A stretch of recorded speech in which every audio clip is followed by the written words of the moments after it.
हर खबर पर होगी आपकी पकड़। डाउनलोड कीजिए एबीपी लाइव ऐप। नमस्कार, आपके साथ मैं हूं अखिलेश आनंद और आप देख रहे हैं कौन बनेगा मुख्यमंत्री। इलेक्शन का सबसे बड़ा शो भागलपुर से लाइव। बिहार की राजनीति में दरअसल एक ऐसा मुद्दा है जो सभी को घनचक्कर बना रहा है। आपको बता दें, बीजेपी किसकी, ऐसा लग रहा है कि जेडीयू और एलजेपी के बीच इसी की लड़ाई छिड़ी हुई है। हालांकि औपचारिक तौर पर जेडीयू के साथ है बीजेपी, लेकिन एलजेपी वाले कह रहे हैं कि हम बीजेपी के साथ आने वाले दिनों में सरकार बनाएंगे यहां पर। और आज तो बीजेपी को बाकायदा धमकी भरे अंदाज में यह कहना पड़ गया एलजेपी को कि आप प्रधानमंत्री मोदी के चेहरे का इस्तेमाल नहीं करेंगे। भारतीय जनता पार्टी के स्टार प्रचारकों का उपयोग यही गठबंधन करके लोग कर सकते हैं। Bharatiya Janata party FIR launch करेगी। जो एनडीए गठबंधन के बाहर किसी भी पार्टी से लड़ेगा वो हमारा नहीं। ये मंच तो सजा था मुकेश सहनी की पार्टी वीआईपी की सीटों के ऐलान के लिए। Deputy CM Sushil Modi, BJP चुनाव प्रभारी देवेंद्र फडणवीस और बिहार बीजेपी अध्यक्ष संजय जायसवाल के साथ वीआईपी पार्टी के मुखिया मुकेश सहनी भी मौजूद थे। वीआईपी की सीटों का ऐलान भी हुआ, लेकिन इस मंच से जो शब्द बाण निकले उसका रुख चिराग पासवान की तरफ था। भारतीय जनता पार्टी के स्टार प्रचारकों का उपयोग यही गठबंधन करके लोग कर सकते हैं। वही जो हमारे गठबंधन दल के सहयोगी है वही कर सकते हैं। उसके बाद अगर कोई भी प्रयोग करेगा तो उस पर Bharatiya Janata party FIR launch करेगी। चिराग पासवान लगातार पीएम मोदी को अपना रोल मॉडल बताते हुए चुनावी मैदान में ताल ठोक रहे हैं। वो जेडीयू और बीजेपी को बिल्कुल नहीं बच रहा।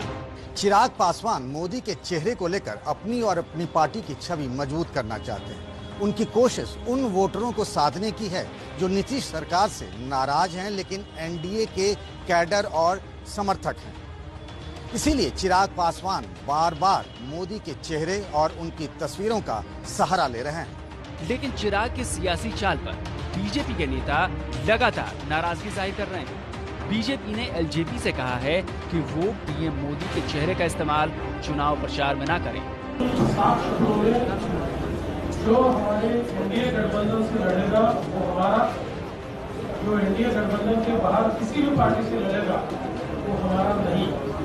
इसलिए जरूर एक बार ये प्रयास तो होता ही है कि उनको समझाएं कि मैं गलती मत करिए, लेकिन जो गलती करते हैं उनको मैं नहीं मानता कि हम लोग केयर कर सकते। उधर एलजेपी का कहना है कि प्रधानमंत्री किसी पार्टी के नहीं बल्कि देश के हैं और पीएम हमारे लिए विकास के मॉडल हैं।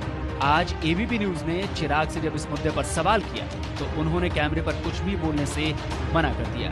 सिर्फ इतना कहा कि फिलहाल उनके पिता रामविलास पासवान की तबीयत ठीक नहीं है, इसलिए वो ऐसी हालत में नहीं है कि कुछ बोल सके।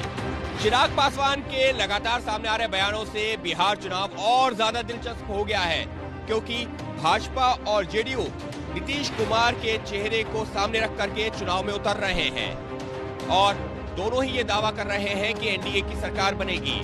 लेकिन चिराग पासवान, जो कि अब एनडीए का हिस्सा नहीं है बिहार चुनावों में, वो चुनावों के बाद की बात कर रहे हैं। उनका ये कहना है कि चुनावों के नतीजे आने के बाद में भाजपा और लोजपा यानी कि जो चिराग पासवान की पार्टी है उसकी सरकार बनेगी और उस सरकार में जेडीयू की कोई जगह नहीं होगी।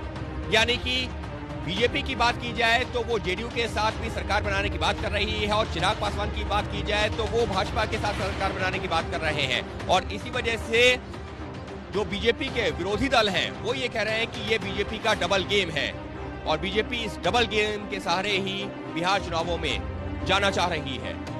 चिराग कभी मोदी की तारीफ करते हैं, कभी चुप्पी साध लेते हैं। उधर बीजेपी ये संदेश देने की कोशिश में है कि एलजेपी से उसका कोई लेना देना नहीं, लेकिन सियासी गलियारे में ऐसा भी कहा जा रहा है कि ये बीजेपी का प्लान बी भी हो सकता है।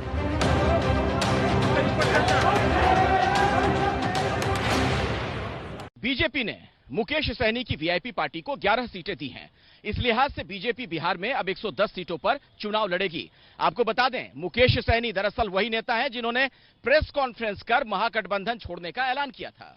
किसी ने हमारे पीठ में खंजर भोंकने का काम किया, लेकिन इस देश में हमारे पिछड़ा का बेटा प्रधानमंत्री हैं, उन्होंने मल्ला के बेटा को पीठ में मल्लम लगाने का उन्होंने काम किया। इसके लिए मैं सदा आभारी व्यक्त करूंगा। पीएम मोदी की शान में कसीदे पढ़ने वाले ये वही मुकेश सहनी हैं जो महागठबंधन से अलग होकर अब बिहार में नीतीश कुमार को मुख्यमंत्री बनाने के लिए एनडीए के साथ है। एक दिन पहले जब एनडीए ने सीट बंटवारे का ऐलान किया था तो वीआईपी पार्टी की सीटों की संख्या का जिक्र नहीं था। आज तस्वीर साफ हो गई। बीजेपी ने अपनी 121 सीटों में से 11 सीट वीआईपी को दी हैं और इसी के साथ बिहार में एनडीए गठबंधन में सीटों का बंटवारा पूरा हो गया। जनता पार्टी के स्टार प्रचारकों का उपयोग केवल एनडीए के ही गठबंधन दल के लोग कर सकते हैं और वही जो हमारे गठबंधन दल के सहयोगी है वही कर सकते हैं। उसके बाद अगर कोई भी प्रयोग करेगा तो उस पर Bharatiya Janata party FIR launch करेगी। अब विधानसभा चुनाव में एनडीए गठबंधन में 4 पार्टियां शामिल हैं। जेडीयू और बीजेपी के बीच 50-50 का फॉर्मूला तय हुआ और बीजेपी ने आज वीआईपी सीट को 11 सीटें देने का ऐलान किया। साथ ही साथ वीआईपी को विधान परिषद की सीट देने का वादा भी किया गया है। बीजेपी से सीटों के फाइनल बंटवारे के बाद वीआईपी के मुखिया मुकेश सहनी ने बीजेपी और पीएम मोदी की तारीफ में खूब लच्छेदार बातें कही। 15 में भी हम एनडीए का पार्ट रहे और उसके बाद कुछ ही दिनों के लिए हम दूसरे रास्ते पे कह सकते हैं कि भटक गए थे, लेकिन अभी मुझे लगता है कि अपने सही जगह पे हम आए हैं। अब मुझे पूरा भरोसा है कि अति पिछड़ा का बेटा देश का प्रधानमंत्री है और जो हमारी लड़ाई है खास करके निषाद समाज का जो आरक्षण की लड़ाई है, निश्चित तौर पे हम माननीय प्रधानमंत्री जी को हाथ को मजबूत करते करते हम चाहेंगे कि अब हमारे जो समाज है उनको मजबूती का प्रदान कराएं। महागठबंधन को छोड़कर आए सहनी के मन में महागठबंधन को लेकर काफी खटास है। उनकी बातों में वो साफ साफ भी नजर आया। खुशी है कि किसी ने हमें खंजर भोंका है और किसी ने हमारे पीठ में मलहम लगाने का काम किया है। तो यहाँ पे कोई कंडीशन नहीं है। मैं एनडीए का पार्ट हूँ और एनडीए में आने वाले समय में सरकार बने या जहाँ पे भी जो भी जवाबदेही हमें मिलेगा वो जवाबदेही को निर्वाह करेंगे। बिहार की राजनीति को बागियों ने बहुत ही दिलचस्प बना दिया है। जिन लोगों को जेडीयू या फिर बीजेपी से टिकट नहीं मिल पाया है, अब वो उन पार्टियों के खिलाफ ही, यानी जिन पार्टी में पहले थे उन्हीं के खिलाफ निर्दलीय ताल ठोक रहे हैं या फिर चिराग पासवान के बंगले में जगह ढूंढ रहे हैं। चिराग की नजर सिर्फ नीतीश कुमार पर है और निशाना भी वो जेडीयू के तीर पर साध रहे हैं। यही वजह है कि बीजेपी के वो तमाम बागी जिन्हें इस बार टिकट नहीं मिला, उन्हें चिराग अपनी पार्टी से चुनाव लड़ाने के लिए मैदान में उतार रहे हैं। मिलिए इनसे। ये हैं बीजेपी की पूर्व विधायक उषा विद्यार्थी। उषा विद्यार्थी पटना की पालीगंज सीट से बीजेपी विधायक रह चुकी हैं, लेकिन इस बार टिकट कटा तो एलजेपी का दामन थाम लिया। वहाँ नामांकन करने जा रही हूँ और मैं पहले भी वहाँ की विधायक रही। पिछली बार मुझे टिकट नहीं मिला, इस बार भी वो टिकट ही जो बीजेपी का था जदयू में चला गया। तो आखिर मेरी जनता की जो आवाज़ थी कि आप आइए, हम लोग बैठे हैं जिताने के लिए, तो मैं धन्यवाद दूंगी अपने राष्ट्रीय अध्यक्ष और चिराग पासवान जी का, जिन्होंने मुझे सम्मान दिया और सम्मान देके मुझे सिंबल दिया कि आप जाके चुनाव लड़ें। बीजेपी या जेडीयू से टिकट कटने पर एलजेपी का हाथ पकड़ने वालों की फहरिस्त लंबी है। जेडीयू के वरिष्ठ नेता भगवान सिंह कुशवाहा भी इसी लिस्ट में हैं, जिन्हें एलजेपी ने जगदीशपुर से अपना उम्मीदवार बनाया है। भैया हमको बड़ा सदमा लगा। ये मेरा सदमा नहीं, बल्कि जगदीशपुर विधानसभा क्षेत्र में रहने वाले इंसान, किसी भी जाति बिरादरी के जो इंसान है, उनको भी ये सदमा लगा होगा। इतना मेहनत करने वाला आदमी, खून और पसीना बहा करके इलाके के सिंचने वाला आदमी का टिकट काट दिया गया और एक ऐसा आदमी का टिकट दे दिया गया महिला को जो 50 को वोटर का नाम नहीं बता सकती। कुशवाहा की सीट पर अच्छी पकड़ रही है। जाहिर है वो यहाँ जेडीयू का ही वोट काटेंगे। उधर दिनारा विधानसभा सीट से टिकट नहीं मिलने से नाराज राजेंद्र सिंह ने एक दिन पहले ही एलजेपी का दामन थाम लिया था। चिराग का एजेंडा साफ है, बीजेपी से उन्हें दिक्कत नहीं, लेकिन नीतीश के खिलाफ मन में जहर भरा हुआ है। इसीलिए वो उन सभी नेताओं को अपनी पार्टी में मिलाने में जुटे हैं जिनका जेडीयू और बीजेपी के गठबंधन होने की वजह से इस बार टिकट कट गया है। और अब बात करेंगे मोकामा के बाहुबली विधायक अनंत सिंह की, जिन्होंने इस बार आरजेडी से अपना नामांकन भर दिया है। और नामांकन भरने के बाद अनंत सिंह ने तेजस्वी यादव को सीएम बनाने की बात कही। छोटे सरकार जिंदाबाद, जिंदाबाद, जिंदाबाद, छोटे सरकार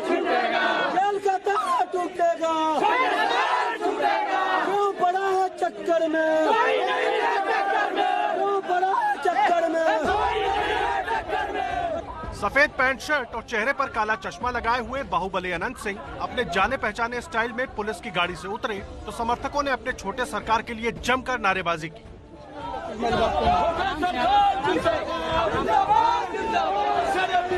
जिंदाबाद के नारे और समर्थकों के हुजूम से अनंत सिंह ने एक बार फिर अपनी ताकत का नमूना पेश कर दिया।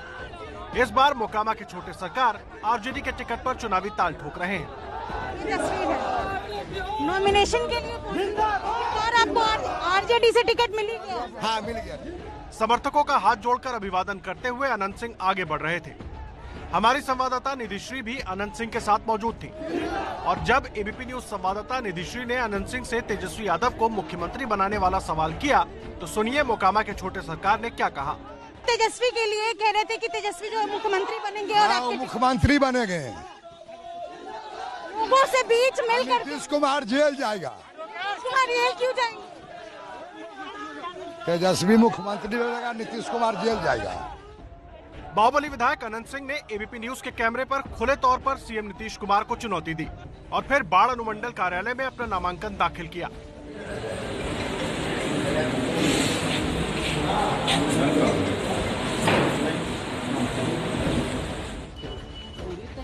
अनंत सिंह के साथ उनकी पत्नी ने भी बतौर निर्दलीय प्रत्याशी पर्चा भरा है।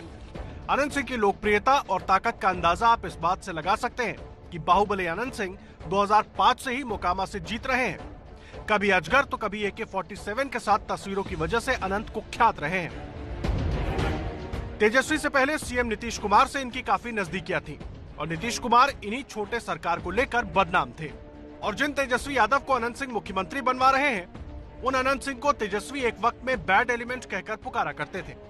जो हमारी विचारधारा है हमारी पार्टी की, उससे विपरीत उनकी विचारधारा है और आप देखिएगा जिस प्रकार के जो बैड एलिमेंट्स हैं उनको हम पार्टी में कतई नहीं आने देंगे। 2015 में नीतीश कुमार से खटपट के बाद अनंत सिंह निर्दलीय चुनाव में उतरे थे और जीत भी हासिल की थी। फिलहाल सत्ता से संबंध ठीक नहीं है तो सलाखों के पीछे वक्त गुजार रहे हैं, लेकिन अब अनंत सिंह ने अपना सियासी दांव चल दिया है और इस बार आरजेडी के टिकट पर चुनावी मैदान में उतर चुके हैं। बार बार कैमरे पर ऐलान भी कर रहे हैं कि तेजस्वी ही बिहार के मुख्यमंत्री बनेंगे। हम लड़ेंगे लालू यादव के सीट से। और क्या कुछ कहेंगे सर, क्या कुछ कहना चाहेंगे अपने लोगों को? क्या तेजस्वी जी मुख्यमंत्री होंगे, होल हैं। पूरी तरह से समर्थन रहेगा आनंद सिंह का? पूरी तरह। अगर मोकामा सीट पर मुकाबले की बात करें तो एनडीए गठबंधन में मोकामा सीट जेडीयू के खाते में गई है और जेडीयू ने राजीव लोचन सिंह को प्रत्याशी बनाया है।